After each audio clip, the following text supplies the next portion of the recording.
yagerageza akatunyuriramo muri make mbere y'uko wenda tugira ikiganiro twumva ku birebana n'ihohoterwa rishingiye cyane cyane ku mitungo, yadusobanurira muri make imikorere ya Isange One Stop Center kugira ngo baduteze amatwi nabo babashe kumenya ishusho rusange y'imikorere yayo. Murakoze. Muri make nk'uko twari tubibonye, Isange One Stop Center imwe mu maserivisi akorera mu bitaro. Mu bitaro bikuru bya Ruhengeri rero iyi serivisi irahari kandi irakora amasaha yose igihe tuboneye umuntu wese wahuye n'ihohoterwa. Amoko yose twakira rero, twakira amoko yose y'ihohoterwa, harimo ihohoterwa rishingiye ku gitsina, iribabaza umubiri, harimo gukubita no gukomeretsa hagati y'abashakanye cyangwa mu muryango bishingiye ku muntu ko ari igitsina runaka. Tukakira ihohoterwa abantu bahuye n'ihohoterwa rishingiye ku mutungo ndetse no ku marangamutima.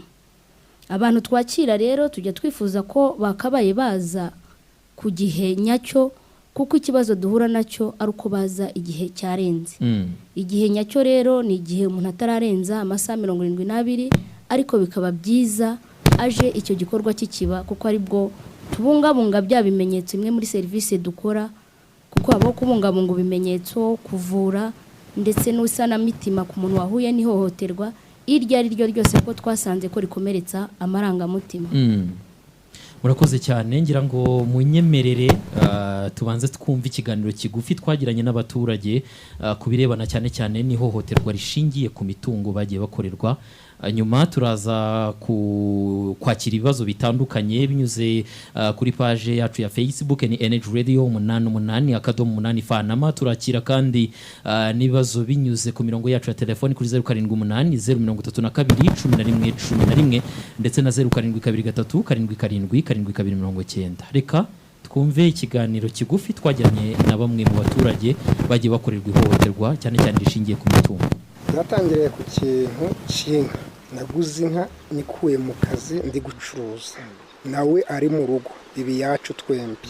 None nza kumwereka ikibazo cyo kuvuga nti iyi nka ngiye kuyigurisha, dore yatubyariyemo inzu ndetse ikaba yaratubyariyemo n'umurima, ngiye kuyigurisha aha mu rugo muhakosore neza, kugura inka ntabwo bisaza.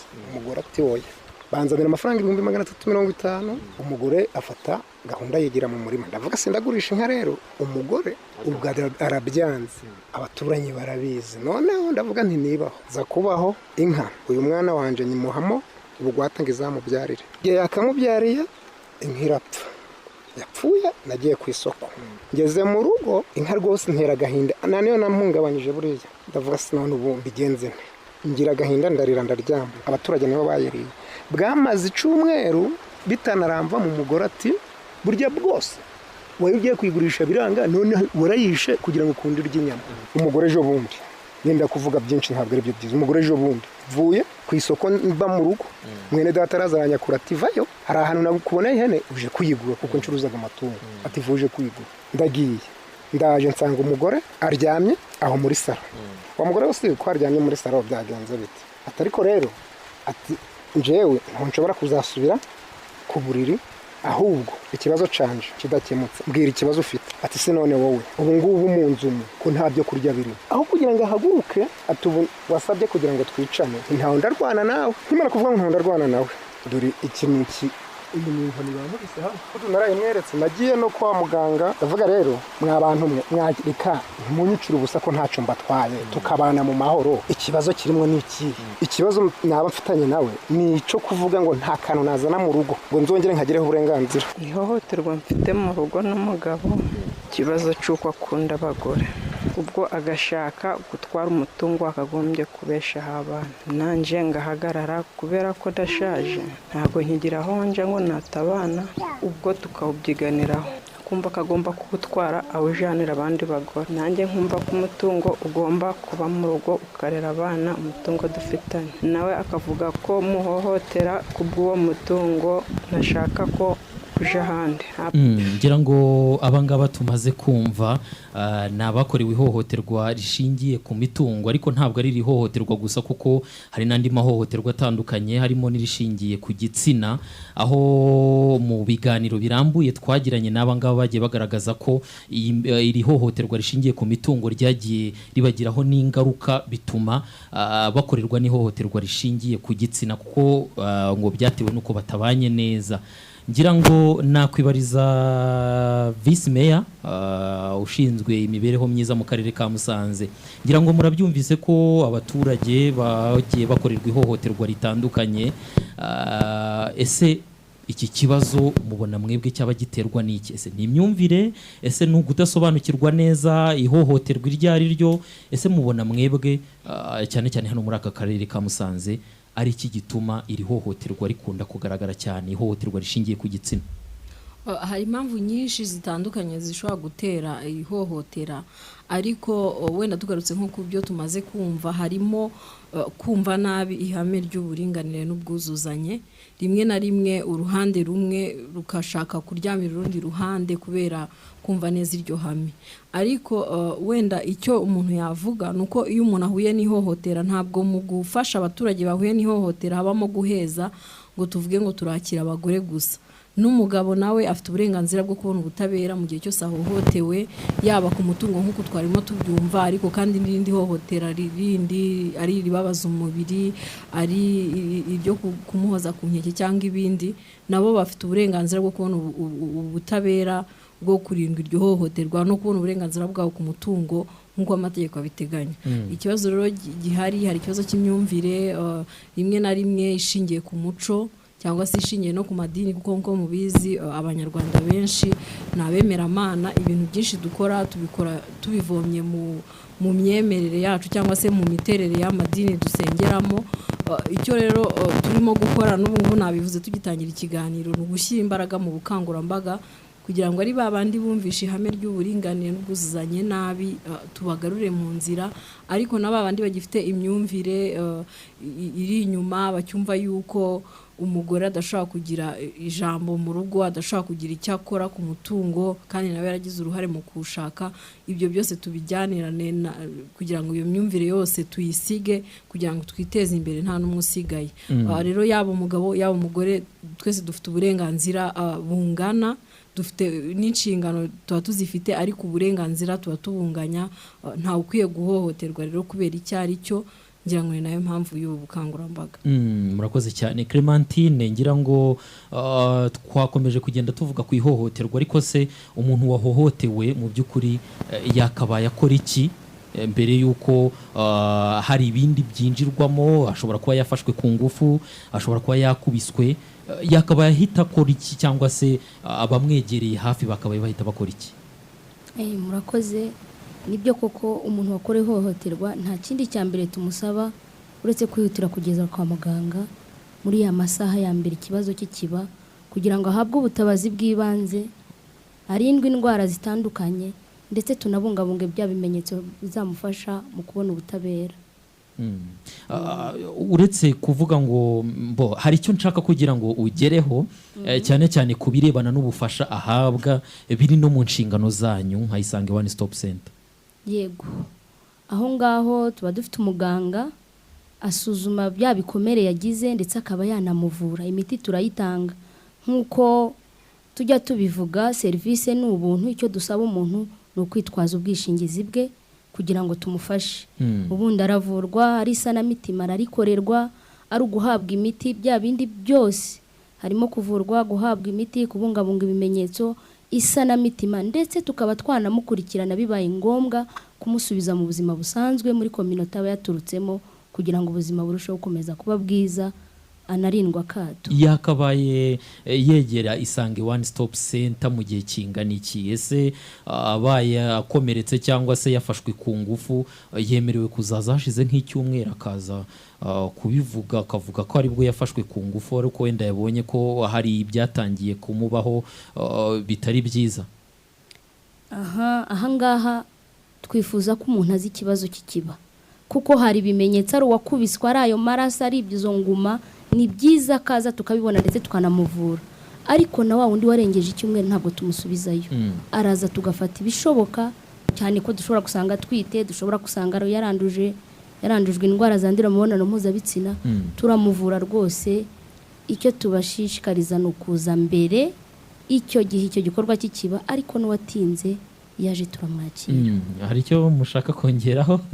Murakoze. Ku birebana cyane cyane nk'abakorewe ihohoterwa rijyanye no gusambanywa cyangwa se gufatwa ku ngufu, ni byiza cyane uretse no gufata ibimenyetso ko banagera kwa muganga mu masaha ya mbere. Bavuga ngo bitarenze amasaha 72, ariko uko utinda niko utinda kuba ujya mu gihe kitatuma ufashwa, kubera ko umwana wa mukobwa cyangwa se wa mugore wasambanyijwe, iyo ahageze mu masaha ya mbere bigikorwa, icya mbere ibimenyetso birafatwa n'ibyo, ariko ashobora no guhabwa ubufasha bumurinda kwaba ari ugusama cyangwa se bumurinda kwandura ziriya ndwara zandurira mu mibonano mpuzabitsina ndetse na sida. Ubwo bufasha rero burahari.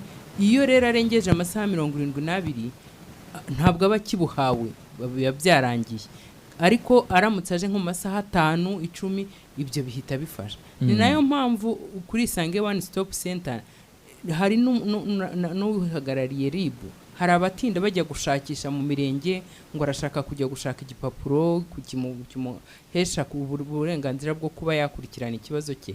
Niyo yaba atarakibona ashobora kuza kuri Isange, uwo mukozi wa RIB arakimuha. Igikorwa cya mbere ni ukwihutira kuza kwa muganga. Ngira ngo nahita nkubaze se mu bikorwa bya ingobyi activity, iyo mwebwe murebye iki kibazo gihari cy'ihohoterwa rishingiye ku gitsina, mubona bipfira he kugira ngo iri hohoterwa rikomeze kwiyongera? Kuko mu miryango cyane cyane niho ibibazo biri bikomeye cyane, baba ari abana bakomeza guhohoterwa. Ngira ngo mugenda mubibona hirya no hino, mubona ari hehe hakiri imbaraga nke, n'iki cyakorwa kugira ngo iri hohoterwa ribashe kugabanuka? Ngira ngo hari byinshi byakorwa kugira ngo iri hohoterwa ribashe kurwanywa, tubashe kubaho mu buzima buzira ihohoterwa.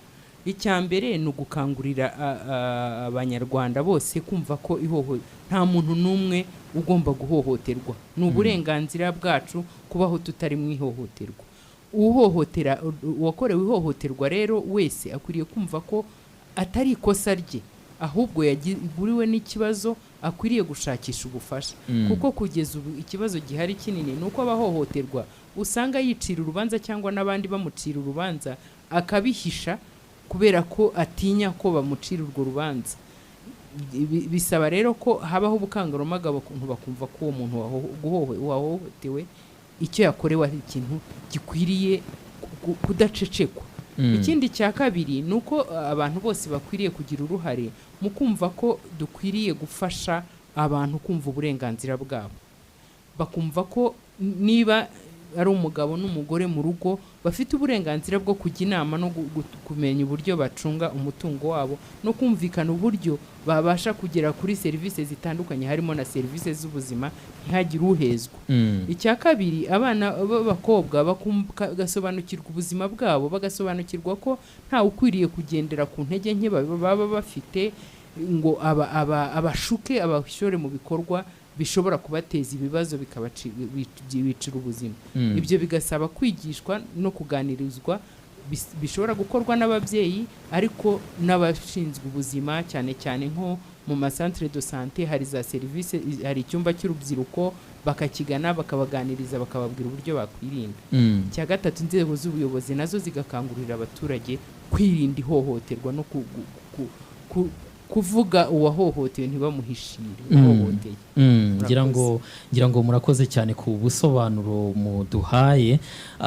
Turakira ibitekerezo byanyu binyuze kuri page yacu ya Facebook ni Energy Radio 88.8 Fanama, ndetse turaza no kwakira ibitekerezo binyuze ku mirongo yacu ya telefone. Mbibutse ko turi mu kiganiro ku kurwanya ihohoterwa rishingiye ku gitsina. Hanyuma munyemerere twumve ho gatoya cyane bimwe mu byo twaganiriye n'abaturage ku birebana n'imikorere ya Isange One Stop Center. Hari abatayizi, nibyo koko mwabisobanuyeho gato cyane ku birebana n'imikorere ndetse n'ukwiriye kugana uru rwego by'umwihariko Isange One Stop Center, ariko reka twumve kimwe mu kiganiro twagiranyeho gato cyane, turaza tugaruka mu kanya. Ibibazo byibazwa n'aba baturage bagiye batanga ibitekerezo bitandukanye, ndizera ko bari buze gusubizwa. turahohoterwa tukabura iyo tuje kuregera, abuze ubimbwiye ngo wenda handangire ariko ntitubone aho tujya kubera nk'ubujiji nyine, kuko uza aho uje wajayo bakagutabara, iyo nza kuhamenya nari kujyayo. ahubwo nyiravuga ntumva ubuyobozi bari bukwiye kugira ngo bubyinjiremo, bukumva ko akarengane kanje nk'umugabo kariho, uretse ko abagabo twebwe akenshi dukunze gupfira mu mutima ntidukunde kurega, ariko aho nje nkaba nasaba n'ubuyobozi wenda bwazaza bukabyinjira mu gihe buvuga bukabaza aho kugira ngo impe kuko nje imingamba afite no kunyica yanangije ndi kugira nti nibura bazacingire mu gisuzuma nibabona kitashobora kurangira, babe bambwira bati nibura ja gukodesha, ariko ubu buzima bwanje bukomeze bubeho aho kugira ngo mbubure ndi kubureba. Kubera ko dushaje, ikintu badufashaho ni ukutuganiriza nje nawe, kuko urabona turashaje ntitugitandukana. Niba ashaka ko yaza tukirirwa tunaryamye pe, ibyo bintu nabyemera. Ikintu nshaka nicyo, nshaka amahoro mu rugo, aho yaturuka hose nshaka amahoro mu rugo. Ikintu nakora nicyo nakwifuza ko ubuyobozi bwadufasha, nta gifungo kigiyemo, nta munyururu. Icyo nshaka ni uko baza bakatuganiriza, nicyo nakwifuza. akimara kugufata ku ngufu gutyo byagenze bite? warahagurutse urataha? Naragutse ndataha kuko ntabwo nari nzi ko nahise ngira intoya, ntabwo nari mpaze mba menya cyo narahise nza kumurega. Nza kumenya ko isanga iriho nari ndahita nja kurega. Murifuza kumenya ko icyo kigo isanga kibaho, kugira umuntu najya arahohoterwa azahita yihutira kurega, ko tutahazi niyo mpamvu dutinda kujayo. Ntabwo nyizi isanga, ntayo nzi. Mbese ihohoterwa nakorewe ntabwo namenya ngo na n'ubu ngari he, nta muntu wari wampamagara ati uyu muntu agukoreye ihohoterwa abimeze nka ngute. Kuva icyo gihe nta kintu ninamenye. ngira ngo mwabyumviye ko hari abatazi Isange One Stop Center. ngira ngo hari n'ibyo mwavuze ko kuri Isange One Stop Center haba hari umukozi wa RIB ndetse n'umukozi wa MAJ. Ese uyu muturage, duhereye kuri uyu muturage tumaze kumva, mu by'ukuri yarahohotewe, baramutemye bamutema ku mutwe, ava ku bitaro, ariko kugeza na n'ubu ngubu ibintu byabaye mu kwezi kwa 8 tugeze mu kwezi kwa 9 ntaramenya uko ikibazo cye kimeze. Ese ntabwo bishobora kuba byarapfiriye aho yagiye kwivuriza, cyangwa bishobora kuba byarapfiriye kukuba adasobanukiwe neza aho yagombaga kujya? Bigenda bite kugira ngo mwebwe mumenye umuntu wahohotewe kandi koko yageze kwa muganga? Isange One Stop Center. Murakoze. Kugira ngo tumenye ko umuntu yahohotewe aba yageze kwa muganga, birashoboka ko ashobora kuhagera ntasobanure uburyo iryo hohoterwa ryakozwemo, akaba yagira akabyitiranya n'urugomo rusanzwe, kuko bazi ko urugomo rutavurwa n'ubwishingizi, bikaba byatuma ahishira rya hohoterwa. Ariko ntarirarenga nubwo ari mu kwa 8 nuba tugezeho twamufasha. Aha turazirikana cyane iyo tuvuze hohoterwa rishingiye ku gitsina, ntitwibagirwa inda ziterwa abangavu. Harimo n'uyu mukobwa uvuze ko ntiyari abizi ko yakuramo inda, ariko ntago tubashishikariza kuza kubera gutinya inda, ahubwo naze kugira ngo ahabwe serivisi agomba ariyo nda. Ibi tuba twahagarika ko yasama inda itateganyijwe, tumurinde iyo HIV kuko nayo ari sida, nayo ashobora kuyanduriramo, ndetse na za ndwara zandurira mu mibonano mpuzabitsina tube twazimurinda ku gihe, kandi kubera ko tuzi ingaruka zabyo ku mwana w'umukobwa. Aje rwose turamwakira. N'ubu kandi uko gusambanywa ku ngufu ni icyaha kidasaza, igihe cyose yatugeraho n'uyu munota aje twamwakira. Ngira ngo nyakwa Vice Mayor, mwabyumvise ko abaturage bajya bavuga ngo niba ari ubujiji, ese koko ni ubujiji bw'abaturage cyangwa byapfiriye mu nzego zibanze, cyane cyane guhera ku rwego rw'isibo, gutuma umuntu ashobora kuba yahohoterwa ariko akaba adashobora kumenya aho agomba kubariza nuko byagenda. Ngira ngo nkuko bagiye banabidusobanurira, ku rwego rw'umudugudu hari umujyanama w'ubuzima wagiye ahugurwa ku birebana n'inshingano zo gukurikirana cyane cyane umuntu wahohotewe. Ese ntabwo bipfira hariya hasi kuba umuturage ataza ashobora kubariza, kandi koko hari umuntu mu mudugudu wahuguwe ubizi, azi naho nuko agomba kurangira uwahuye n'ikibazo cy'ihohoterwa kuba yageza ikibazo runaka kuri Isange One Stop Center no mu zindi nzego akabasha guhabwa ubutabera? Ikibazo cy'ihohoterwa kiragoye cyane kubera yuko nkuko nabivuze tugitangira hari imbogamizi dufite dukura mu muco, dukura mu myemerere zituma rimwe na rimwe icyo cyaha kidafatwa nk'icyaha muri community nubwo ari icyaha mu gitabo cy'amategeko hana y'u Rwanda. Ibyo rero bituma wenda n'umuntu wabihuguriwe hari igihe rimwe na rimwe adakora inshingano ze wenda kubera yuko yaganjwe n'amarangamutima ashingiye ku myemerere cyangwa se ku muco bigatuma adatanga amakuru akwiye. Ikindi navuga ku cyaha cy'ihohotera, iyo umuntu atarahohoterwa, iyo umuntu abyumva nk'ubu ngubu turi kubivuga, biragoye ko umuntu usanzwe akurikira ikiganiro akumva amakuru akumva koko arakurikiye. Akenshi umuntu aba yumva ari icyo twakita mite niba ariko navuga bayumva ari ibintu bitabaho kubera ko bitari byamubaho. Ni nayo mpamvu usanga abantu wenda batazi niyo Isange One Stop Center, batazi service zihatangirwa, ntabwo ari uko amakuru atatanzwe, nuko abantu nyine ntabwo bagiha uburemere kereka iyo kimaze kukugeraho. Niyo mpamvu rero y'ubu bukangurambaga kugira ngo abantu bose bakanguke bumve ko ari ikibazo gikomeye, bumva amakuru akwiye, dufatanye dukumire, ariko no mu gihe tugize ibyago hakagira uhohoterwa abashe kubona amakuru yibanze amufasha kubona za service bavuze, ari zijyanye n'ubuzima, ari zijyanye n'ubutabera, zose azibone ku gihe. Usanga ari icyo nari mvuze kijyanye n'umuco n'imyemerere kibimbogamizi cyane mu guhangana n'iki kibazo cy'ihohotera, ariko kandi no kuba abantu batagiha uburemere bukwiye mu gihe batari bahura nacyo. N'imbogamizi rero zikomeye zikibangamiye gutuma twigobotora iki cyaha kijyanye no guhohotera, ihohoterwa rishingiye ku gitsina. Murakoze cyane. Hari ibitekerezo byagiye biza. Yitwa Ambasaderi Mackenzie w'Irurindo ati turabakurikiye hano Irurindo ibushoki, ati mudusobanurire neza ihohoterwa rikorewe ku gitsina n'ihohoterwa ridakorewe ku gitsina mu mategeko bitandukaniye hehe, bihanwa gute? Ngira ngo wenda uraza gutanga inyunganizi ku ngobyi. Uyu yitwa Mafieri ati nukuri hohoterwa mu ngo ririho, ati cyo nsaba rero abahohoterwa n'ukwatura ntibabihishire, ntibahishira abahohotera. Kenshi usanga abahohoterwa bakingira ikibaba abo bashakanye, ugasanga bibaye karande hakavamo no kuba umuntu yahaburira ubuzima. Ati abayobozi bacu turabakunda. Yitwa Mafieri Emi ari Gashaki. Yitwa Tuyishime Niasi ati ni umukunzi wanyu Tuyishime Niasi, ni mu murenge wa Kibirizi i Nyanza. Abatumirwa tubahaye ikaze kandi turi kumwe mu kiganiro. Ngira ngo wenda mbere yuko tujya ku bindi bibazo n'ibitekerezo bagiye batanga, mwasubiza uyu nguyu wabajije ati mudusobanurire neza ihohoterwa rikorewe ku gitsina n'ihohoterwa ridakorewe ku gitsina, amategeko bitandukaniye hehe, bihanwa gute? Murakoze. Ihohoterwa rishingiye ku gitsina rikorewe ku gitsina n'ihohoterwa ridakorewe ku gitsina, mu by'ukuri harimo ibintu bitandukanye bibiri. Ihohoterwa rikorewe ku gitsina ari naryo kenshi abantu bakunze kumenya, mu Gifaransa tuvuga cyangwa mu Cyongereza tuvuga ngo ni sexual violence, uvuga ngo rikorewe ku birebana n'imibonano mpuzabitsina. Iryo ngiryo ni rumwe mu bwoko bw'ihohoterwa rishingiye ku gitsina. Ihohoterwa rishingiye ku gitsina riho ubwoko bune. Hari ihohoterwa rikorerwa ku myanya ndangagitsina cyangwa se ku mibonano mpuzabitsina.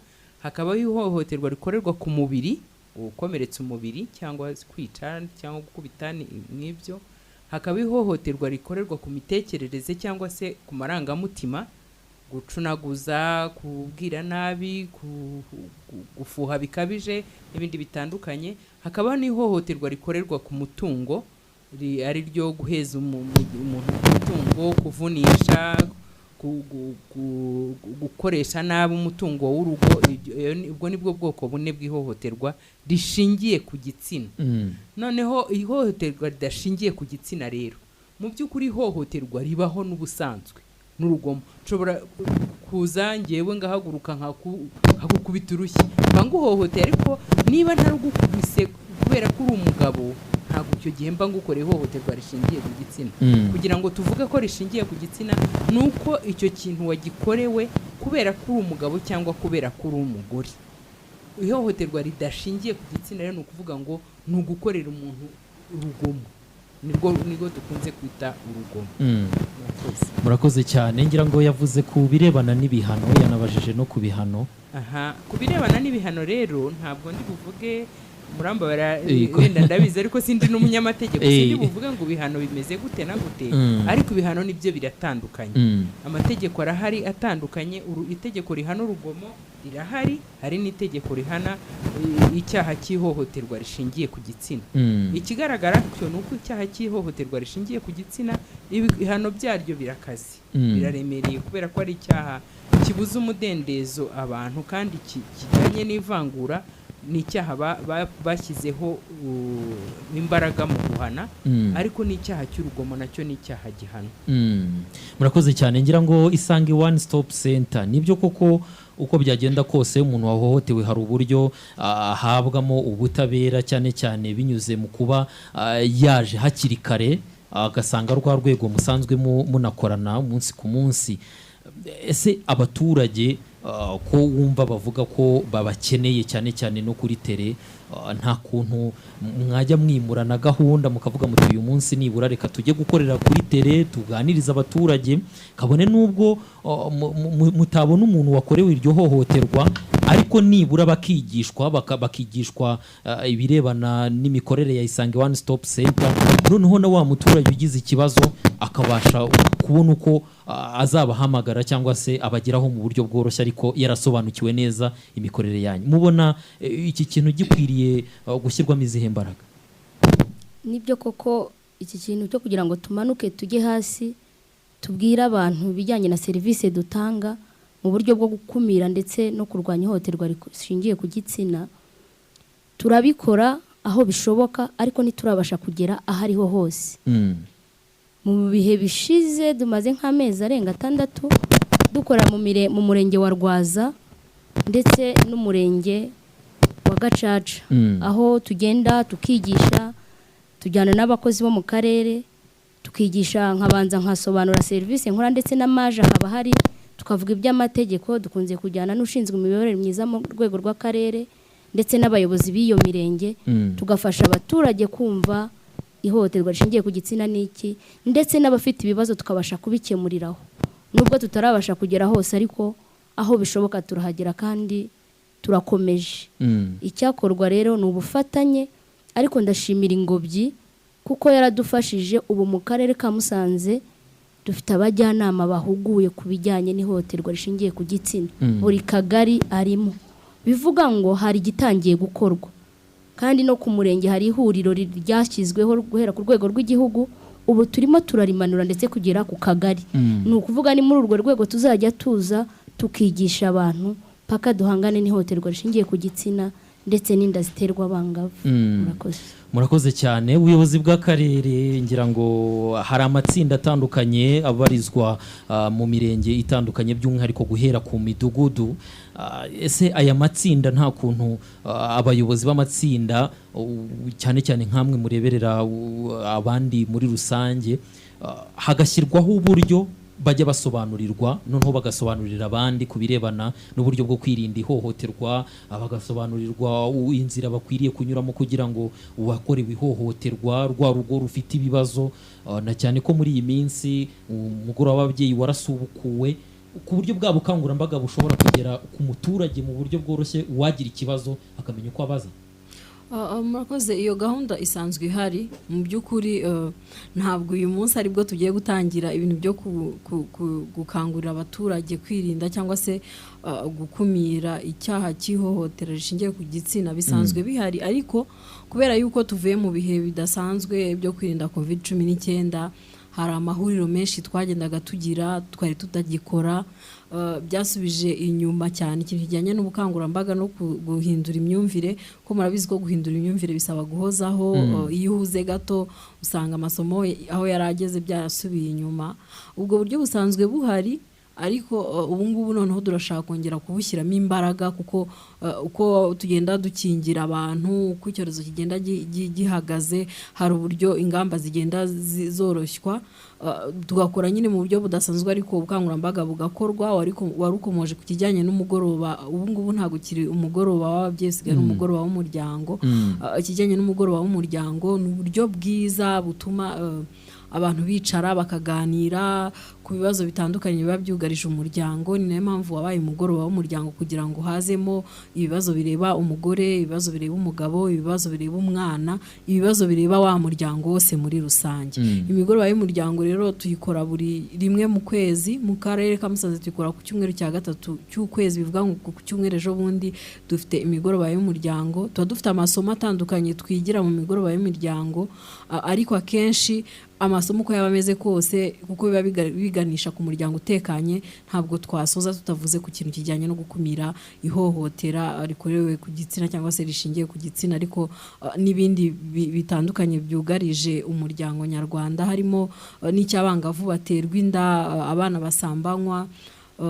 Tukomeza kubiganira cyane mu matsinda yose kugira ngo ibyamaze kugaragara ko bishobora kuba ari byo bitera ya makimbirane avamo rya hohotera tubihashye, ndetse na bya bindi bishobora kuba bitera isambanywa ry'abana nabyo bihashywe, aho dukomeza kugaruka ku nshingano z'ababyeyi zo kwita ku bana babo, bakamenya umwana ari he, umwana ibafite yabikuye he, bakamukurikirana bakamwigisha ibijyanye n'uburere cyangwa se n'ibijyanye n'imihindagurikire y'umubiri we, agahabwa amakuru yizewe avuye ku babyeyi, kuko iyo umubyeyi byaragaragaye ko yataganije umwana yishakishiriza amakuru kuko bafite amatsiko. Iyo yishakishije amakuru rero hari igihe yahabwa n'umuntu utizewe, akamuha amakuru atizewe, bikaba bishobora kumubera intandaro yo gusambanywa, bikamwicira rero ejo hazaza. Ibyo byose tubishyiramo imbaraga by'umwihariko mu migoroba y'umuryango, ariko kandi n'inteko z'abaturage nazo zirimo ziragenda zisubukurwa mu buryo budasanzwe birumvikana, ariko zirimo gusubukurwa. Na hano kuri radio tuba dukoze ikiganiro tukongera tukabivugaho, no mu zindi gahunda zitandukanye. Nanaboneraho no gushimira itangazamakuru muri rusange kuko ni abafatanyabikorwa bacu bakomeye mu bijyanye no kuzamura imyumvire y'abaturage, kandi imyumvire y'abaturage tuzamura ntabwo ari kubashishikariza gukorera mu makoperative gusa, ahubwo tubibutsa nuko bagomba kuba mu muryango utekanye, uzira icyaha, uzira ihohotera, aho buri umwe mu bagize umuryango aba afite uburenganzira bwe nk'uko amategeko abiteganya.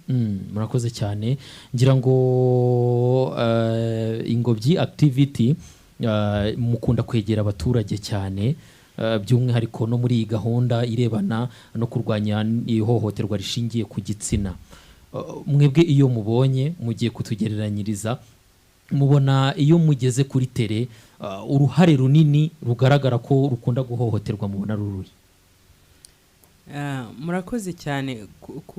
Kugeza uyu munsi tugendeye ku mibare iboneka, bigaragara ko abakunze guhohoterwa ari abagore, ari abakobwa, ari n'abana muri rusange kurusha abandi. Abagabo nabo barahohoterwa, gusa ikibazo kigihari nuko ngira ngo nyakubahwa Vice Mayor yigeze kubivuga, umuco wacu utuma usa naho ufite uburyo utubikamo ibitekerezo bitandukanye birebana n'ihohoterwa rishingiye ku gitsina, tugasa naho tubihishira, noneho byagera ku bagabo ho bikarushaho. Ni gakeya babivuga, nabo barahohoterwa ariko akenshi ntago babivuga. Kandi serivisi ubundi zirahari, zakira bose, yaba abagore, yaba abakobwa, yaba abahungu, yaba abakobwa, serivisi zirahari, barazihabwa bose. Gusa ikigereranyo kigaragaza ko ari bo bakunze guhohoterwa. Ese muri ariya matsinda atandukanye muba mwahuje kugira ngo mubashe kuganira ku bibazo bitandukanye, iri hohoterwa rishingiye ku gitsina, hari abantu barigereranya cyane cyane na gender, bakavuga bati mu by'ukuri rero uko byagenda kose kuba ndi umugabo hari ibyo ngewe nkwiriye, nkwiriye gufata umutungo wanjye niba twejeje ibishyimbo nkwiriye gufatamo ibiro 100 mu biro 200 cyangwa 300 byeze nkabigurisha kuko ndi umugabo. Iki kintu mukibona gute? Iyi myumvire se yacika gute ku buryo umugabo ashobora kumva ko uko byagenda kose gishobora kuva mu rugo, ashobora kumva ko icyakorwa mu rugo ari uko agomba kumvikana n'umudamu we bagatahiriza umugozi umwe, bakirinda kwa kuvuga ngo umugore yaryamye muri saro umugabo yagiye mu buriri wenyine? Niki cyakorwa kugira ngo iyi myumvire ihinduke? Murakoze cyane. Icyakorwa cya mbere kugira ngo iyi myumvire ihinduke ni ukubanza gufasha abantu tukabakangurira kumva uburenganzira bwa muntu, kuko ubundi ntawe uhitamo kuvuka ari umugabo cyangwa kuvuka ari umuhungu cyangwa ari umukobwa. Burya rero ikintu utagizeho uruhare kugira ngo ukigereho ntago cyakagombye kuguha uburenganzira buruta undi. Niba waravutse ugasanga uri umugabo n'undi akavuka ari umugore ugasanga ari umugore, bakagombye kumva ko ari bamwe bareshya. Ikindi cya kabiri kubirebana n'umutungo wo mu rugo, kuburengana n'uburenganzira ku byo mu rugo, ubu kuri iki gihe twese ari umugabo ari umugore, umwe arabyuka akajya gushakisha n'undi akabyuka agashakisha. Niyo umwe yasigara mu rugo asigara atunganya ibyo mu rugo igihe undi nawe yagiye gushakisha. Ni ukuvuga rero ngo twese tugira uruhare kugira ngo uwo mutungo ubashe kugeraho. Twakagombye rero kubasha kubyumva ko buri wese afite uburenganzira kimwe n'undi, kandi n'amategeko murabizi, itegeko uburyo rigennye rivuga ko umugabo n'umugore bafite uburenganzira bungana ku mutungo w'urugo. Ahasigaye tukumva ko icy'ingenzi kugira ngo tubashe gutera imbere atari ugukurura buri wese yishyira avuga ngo ngewe ibyanjye nibi, ahubwo ari kugira umwanya wo kuganira no kugira inama y'uburyo twakwiteza imbere, umuryango ugatera imbere. Iyo niyo agenda nyayo ubundi. Nuko buri wese agira uruhare mu iterambere ry'umuryango kandi uruhare rungana. Icyo gihe rero niho abantu bazabasha kubana mu mahoro kandi bagatera imbere.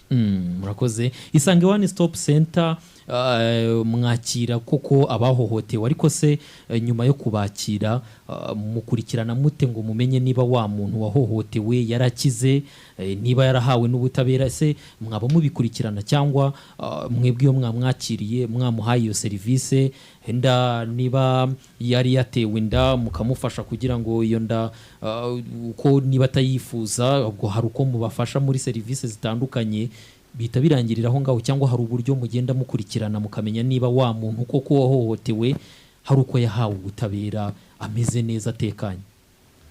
Yego murakoze. Nk'uko twabibabwiye dukorana n'umukozi wa RIB, iyo hari icyo tutasobanukiwe cyangwa se ashobora no kugaruka mu buryo bwo kumukurikirana akaba yamenya ikirego cy'umuntu runaka bigezeye. Ariko mu busanzwe abahohotewe wese twakira bahabwa amarandevu yo kubakurikirana, haba mu isanamitima ndetse no gukomeza kubaha za gahunda zose tubagenera z'imiti, kuko niba tukingiye umuntu ko yanduye kwandura ubu burwayi runaka, tugomba no kureba nyuma y'igihe runaka giteganyijwe niba uburwayi atarabwanduye, tukareba niba icyo twakoze cyaragezweho 100%. Ibyo byose rero tubaha amarandevu. Hari gahunda tugira nanone iterwa inkunga n'ingobyi, gubahamagara tukabahuza bitewe n'abahuje ikibazo, niba ari abakuru bafite ihohoterwa rijyanye no kubita no gukomeretsa hagati y'abashakanye cyangwa se rishingiye ku mutungo, turabahamagara tukabahuza tukaganira. Ari naho duhamagara wa mukozi wa RIB ndetse na MAJ bakaza bakababwira ibijyanye n'amategeko ndetse n'uburenganzira bwabo, ugasanga ko kubakurikirana turabikora. Ndetse niyo bibaye ngombwa dushobora kumanuka tukajya kuri tere tukajya gusura uwo muntu mu muryango, cyane iyo tumenye ko hari ibibazo afite runaka.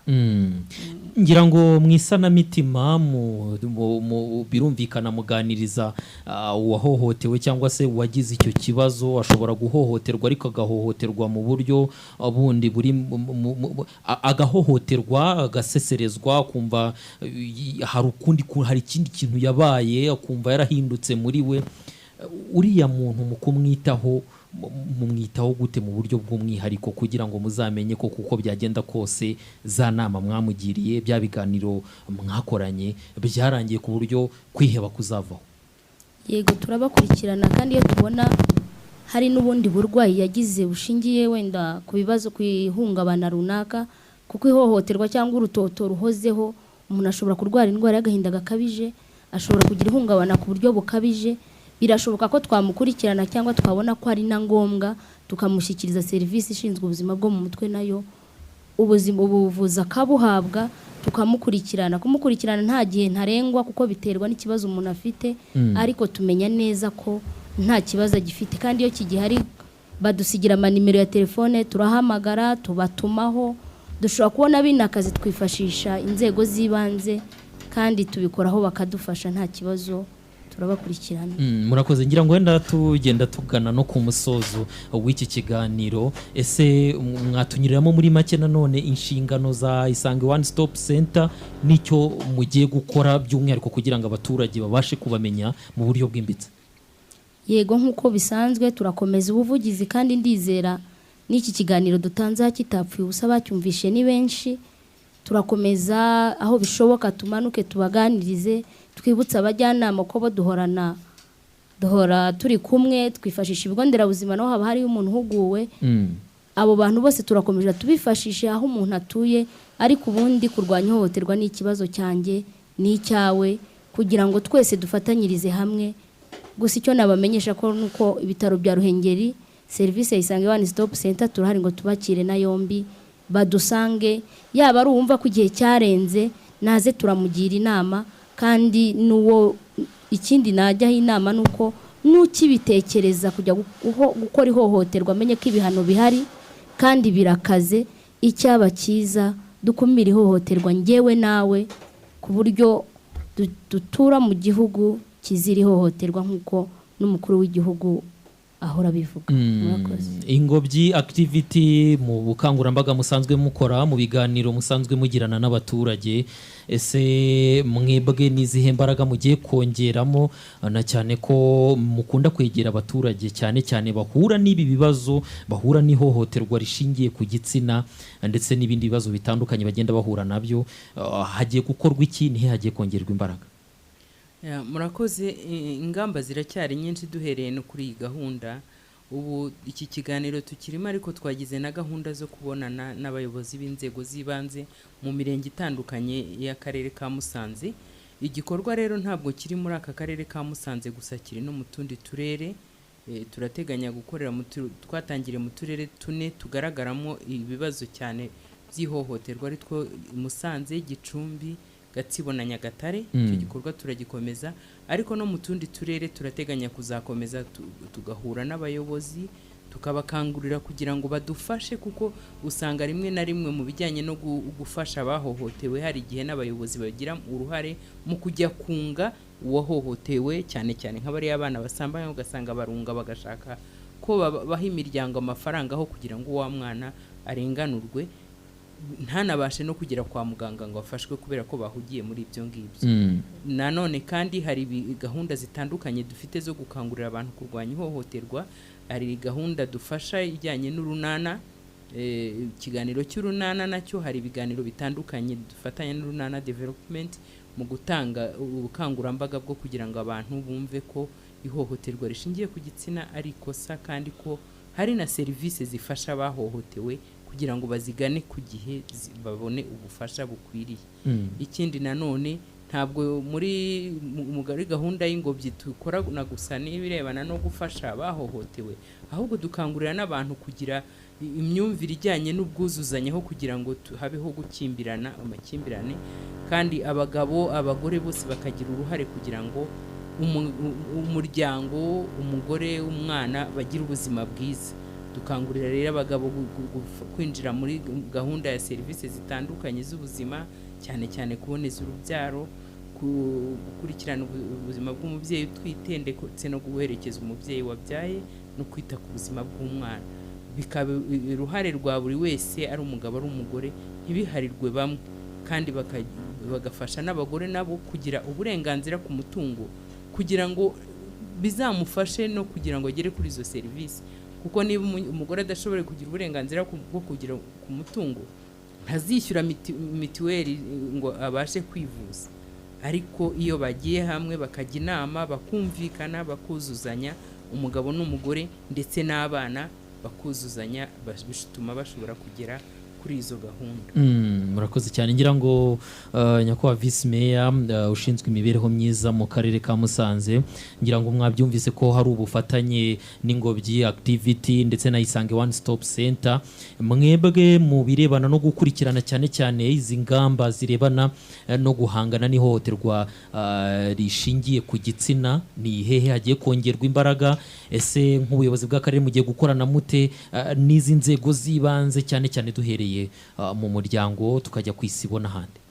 Murakoze. Icyo tugiye gukora n'ubundi nicyo dusanzwe dukora, ni ugukomeza gushyira imbaraga mu bukangurambaga, kuko ubukangurambaga nibwo bufite umuti urambye w'ikibazo cy'ihohotera. Kuko mu bukangurambaga niho abaturage bazumva yuko ihohoterwa ari icyaha kibi, ari icyaha kitagomba gushakirwa ishingiro, kuko akenshi hari n'igihe usanga umugabo yakubise umugore cyangwa se umugore yakubise umugabo, ugasanga biri gushakirwa ishingiro ngo nuko adashobotse, nuko adahwitse, cyangwa se niba umwana yasambanyijwe ugasanga bivuga ngo nuko ari ikirara cyangwa iki. Ni ugushyira imbaraga mu bukangurambaga butuma nta muntu n'umwe ushakira ishingiro icyaha cy'ihohoterwa. Nta muntu ufite uburenganzira na bumwe bwo guhohotera mugenzi we icyo yaba yakoze cyose. Ni icyo kintu cya mbere dushyizemo imbaraga. Ikindi ni ubukangurambaga bwo gutuma iki cyaha kidahishirwa. Umuntu wakoze icyo cyaha ntihazemo ibyo kunga cyangwa se guhishira uwakoze icyo cyaha, ahubwo abantu bose bakumva ko ari icyaha kibi, abagikoze bakamenyekana, amakuru agatangwa, hanyuma abantu bakabona ubutabera. Ikindi dushyizemo imbaraga muri bwa bukangurambaga ni imiryango y'abantu bahohotewe. Ari abahohotewe gukubita gukomeretsa, ari abahohotewe ku gitsina, usanga kenshi iyo bagarutse mu muryango rimwe na rimwe imiryango itabakira neza, aho usanga wenda niba ari nk'umugore wakubiswe kubera ko wenda umugabo ari mu maboko y'ubutabera, ugasanga umuryango yashatsemo ntumwumva, ntumwakira, kuko bavuga ngo yabafungishirije umuntu, yaba ari umwana wenda wasambanyijwe, ugasanga n'ababyeyi be ntibamwakiriye, n'umwangavu yatewe inda, ababyeyi ntibamwakiriye, ntibamufashije nawe kugira ngo abashe kwakira ibyamubayeho.